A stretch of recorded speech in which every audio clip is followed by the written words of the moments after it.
Assalamualaikum warahmatullahi wabarakatuh. Salam sejahtera bagi kita semuanya. Selamat berjumpa kembali dalam saluran Mata Hati, Kata Hati. Saluran informasi dan komunikasi, menyibak data dan fakta, kebenaran yang belum terungkap.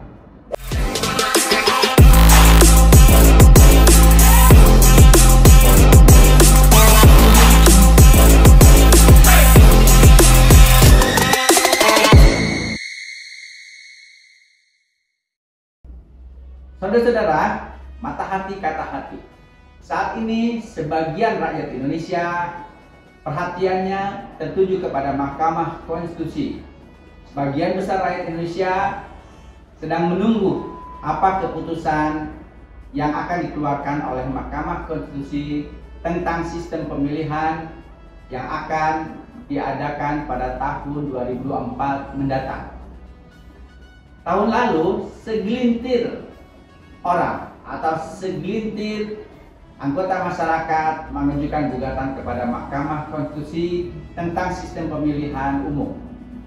Sistem pemilihan umum yang di periode sebelumnya sudah menggunakan sistem proporsional terbuka, di mana seluruh rakyat Indonesia yang terdaftar sebagai pemilih bisa memilih baik presidennya langsung maupun anggota DPR RI, DPRD, DPRD kota kabupaten ataupun DPD Republik Indonesia secara langsung dengan mencolok nomor atau mencolok nama, sehingga tidak lagi yang menang itu hanya urutan nomor 1, 2 ataupun 3, tapi bisa saja nomor 7, nomor 8 itu kalau memperoleh suara terbanyak, memperoleh suara yang cukup untuk satu kursi bisa melenggang ke parlemen, khususnya ke DPR RI.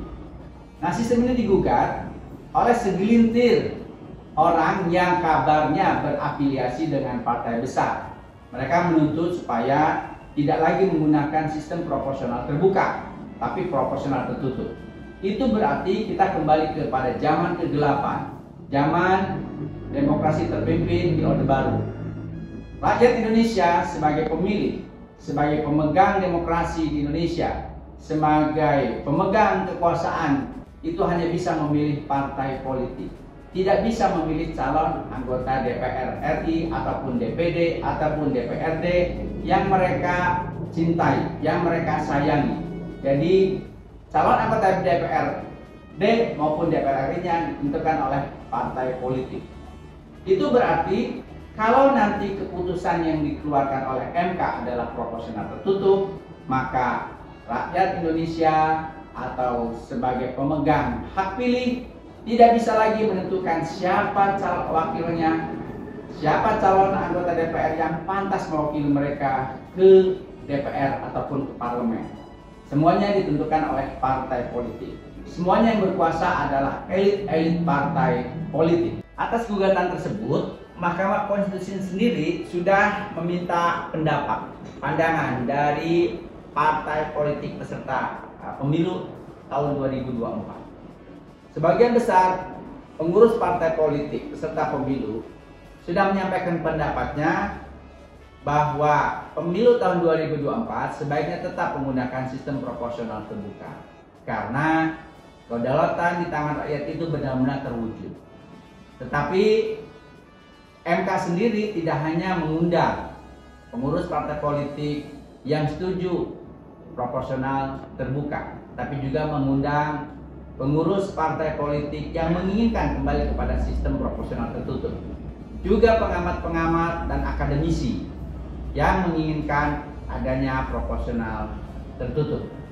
Nah, masyarakat sedang menunggu apa yang akan diputuskan oleh Mahkamah Konstitusi, mengingat pemilu sudah sebentar lagi. Saat ini KPU sudah membuka pendaftaran calon-calon anggota DPR RI, calon anggota DPD Republik Indonesia, juga calon anggota DPRD. Tapi belum jelas sistemnya apa. Nah, tentu ada pertanyaan dari kita semuanya, termasuk saya. Ada apa dengan Mahkamah Konstitusi? Kenapa begitu lama? Kenapa harus bertele-tele dalam mengambil keputusan? Apakah proporsional terbuka atau proporsional tertutup? Kalau sistem pemilihan umum yang dikeluarkan Mahkamah Konstitusi adalah proporsional terbuka, sebetulnya peranan para ketua partai politik ataupun elit-elit politik, elit-elit parpol baik di pusat maupun daerah juga sangat besar. Calon anggota DPR RI maupun DPRD itu ditentukan atau diseleksi sebelum didaftarkan ke KPU oleh partai politik baik tingkat daerah maupun tingkat pusat. Dengan sendirinya apabila ada tokoh masyarakat yang dianggap tidak representatif partai, maka calon tersebut walaupun diusung oleh ratusan ribuan anggota masyarakat tidak akan diloloskan oleh para pengurus partai politik, seperti itu. Nah, jadi salah anggapan dari pengurus partai politik besar apabila proporsional terbuka itu tidak melibatkan partai politik.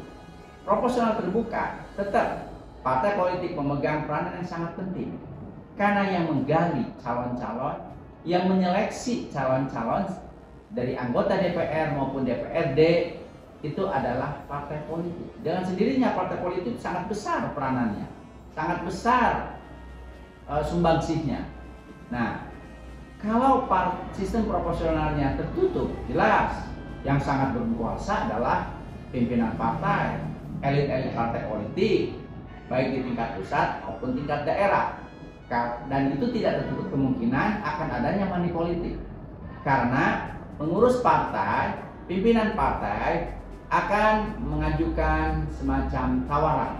Siapa yang berani bayar besar, disitulah yang akan duduk di nomor 1, 2, 3. Dan dengan sistem proporsional tertutup, otomatis calon-calon anggota DPR maupun DPRD yang terpilih nanti adalah calon-calon yang duduk di angka nomor topik atau nomor 1, 2, 3. Sementara nomor sepatu itu hanyalah sebagai vote getter. Kecil kemungkinannya mereka akan terpilih. Contohnya misalnya nomor 10, nomor 11, dan seterusnya. Sudah pasti yang terpilih adalah nomor 1, 2, 3. Karena dalam satu daerah pemilihan belum tentu misalnya ada 9 kursi DPR itu bisa diraup oleh satu partai politik saja. Belum tentu, kecuali ada permainan kotor dari penguasa, termasuk dari mereka yang berperan penting dalam pemilihan umum itu sendiri. Nah, tetapi saat ini dunia sudah sangat transparan, termasuk Indonesia sudah sangat transparan. Karena itu, menurut hemat saya, sistem yang cocok untuk kita adalah sistem proporsional terbuka. Dengan sendirinya, selain tokoh ataupun elit partai politik yang berperan, juga wakil masyarakat ataupun anggota masyarakat yang juga mempunyai peranan yang besar, karena mereka bisa menentukan siapa yang pantas menjadi wakilnya, siapa yang tidak. Misalnya nomor 8 dianggap pantas, tokoh nomor 8 walaupun dia tidak ditempatkan di nomor 1, 2, 3 karena persaingan di kalangan elit parpol tersendiri, maka kalau sebagian besar masyarakat di dapil tersebut mencintai, tahu karakternya, tahu latar belakangnya, tahu rekam jejak tokoh nomor 8 tersebut, bukan tidak mustahil nomor 8 tersebut jumlah suaranya misalnya 200.000 itu mencukupi satu kursi, maka dia bisa mengalahkan nomor 2 ataupun nomor 3. Seperti itu. Namun demikian, baik proporsional tertutup maupun proporsional terbuka, ini juga tidak terlepas dari adanya money politik. Nah, money politik inilah yang harus diawasi. Kalau misalnya proporsional tertutup, maka pengurus partai harus diawasi.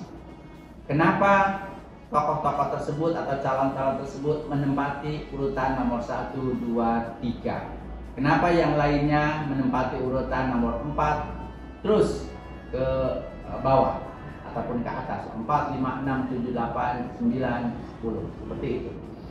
Nah sebaliknya, kalau proporsional terbuka, kita harus akui karena pendekatannya kepada masyarakat, maka biaya yang dikeluarkan oleh calon anggota DPR ataupun calon anggota DPRD itu tidak sedikit. Selain karena apa? Dia harus melakukan sosialisasi yang terus-menerus kepada masyarakat. Dia harus terus melakukan pendekatan kepada masyarakat. Kalau dapilnya itu sempit, maka tidak terlalu sulit. Tapi kalau dapilnya luas seperti Kabupaten Bogor, kemudian jumlah penduduknya besar, maka dia harus terus melakukan kegiatan sosialisasi, baik pertemuan tatap muka maupun lewat media sosial, media massa, pemasangan alat peraga kampanye, dan lain sebagainya. Ini tentu mengeluarkan biaya yang cukup besar. Nah, di sisi lainnya adalah tantangan. Tantangan mengingat selama ini banyak calon anggota DPR RI yang sering menyebarkan uang, maka calon anggota DPR RI yang punya integritas, punya rekam jejak yang baik, ini mempunyai tantangan yang besar. Bagaimana meyakinkan masyarakat pemilih untuk memilih dirinya tanpa harus melakukan serangan pajak, tanpa harus melakukan money politik, seperti itu. Nah, tanpa melakukan serangan pajak saja, biaya yang dikeluarkan sudah cukup besar. Biaya untuk menjamu, biaya untuk alat peraga, biaya untuk media campaign dan sebagainya. Itu cukup besar. Belum lagi dia harus bersaing dengan calon-calon anggota DPR, DPRD yang sering melakukan perbuatan kotor, yaitu melakukan serangan pajak. Cara-cara meyakinkan masyarakat dengan melakukan money politik, tindakan money politik atau serangan pajak itu adalah cara-cara kotor. Nah, berarti calon anggota DPR maupun DPRD yang melakukan serangan pajak itu dia sudah punya niat yang tidak baik dan dia sudah tidak pantas untuk dipilih menjadi anggota DPR atau wakil rakyat.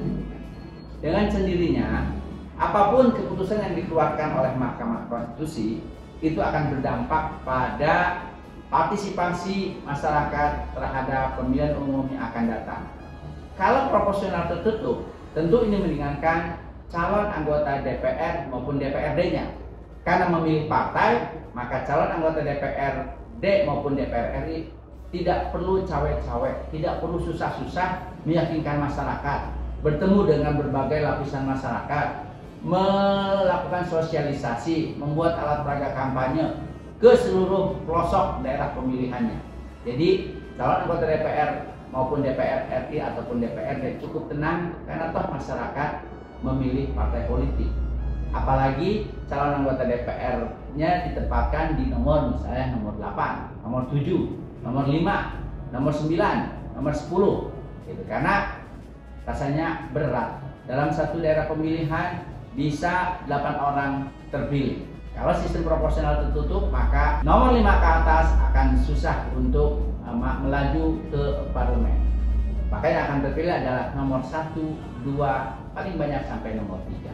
Dengan sendirinya masyarakat menjadi pasif, calon anggota DPR RI-nya ataupun DPRD-nya juga pasif. Nah, itulah berarti akan banyak sekali muncul golongan-golongan putih. Jadi masyarakat sudah tidak antusias lagi. Karena toh yang akan dipilih adalah bukan orang-orang yang mewakili masyarakat suatu daerah, yang dapat menyalurkan aspirasi masyarakat suatu daerah. Karena yang akan terpilih adalah mereka yang dekat dengan elit-elit partai politik, baik di tingkat pusat maupun tingkat daerah. Dengan sendirinya, apabila proporsional tertutup, satu, masyarakat pemilih mungkin akan bersifat pasif, sementara calon anggota DPR-nya sama bersifat pasif, tetapi tidak mengeluarkan uang banyak.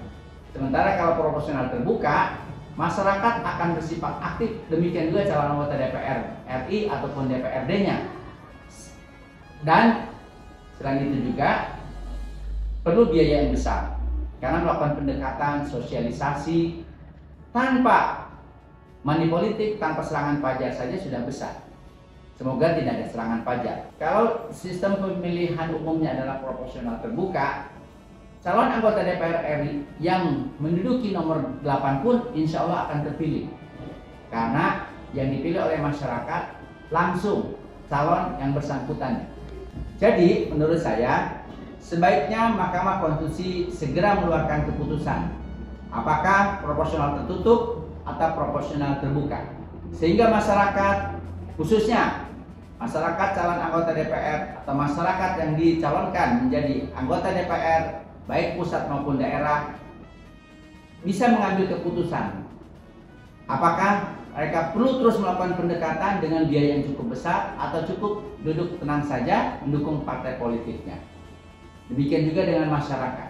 Masyarakat bisa tahu apakah mereka perlu lebih banyak lagi bertemu dengan calon anggota DPR RI ataupun DPRD-nya atau tidak. Yang pasti, kalau sistem proporsional tertutup yang dipilih, maka yang paling berperan adalah elit-elit partai politik, baik di pusat maupun di daerah. Sudah pasti mereka yang menduduki jabatan ketua DPD, ketua tim pemenangan, itulah yang dinomorduakan, termasuk incumbent. Jadi akan sulit wajah-wajah baru menduduki kursi-kursi DPR. Apalagi wajah-wajah baru yang dekat dengan masyarakat mendapatkan nomor urut 8, misalnya 8 ke atas, dan tidak punya kekuasaan di partai politik itu, baik sebagai ketua DPD, ketua tim pemenangan, maupun pengurus di pusat partai politik itu sendiri. Jadi tinggal menunggu nasib. Nah, karena itu sebaiknya Mahkamah Konstitusi segera mengeluarkan keputusan agar ada kepastian baik bagi calon anggota DPR maupun bagi masyarakat itu sendiri. Demikian pendapat dan kata hati kali ini yang kita sampaikan kepada masyarakat lewat saluran mata hati, kata hati, saluran informasi dan komunikasi, menyajikan data dan fakta kebenaran yang belum terbuka. Sampai bertemu kembali di saluran berikutnya. Ikuti terus saluran mata hati, kata hati.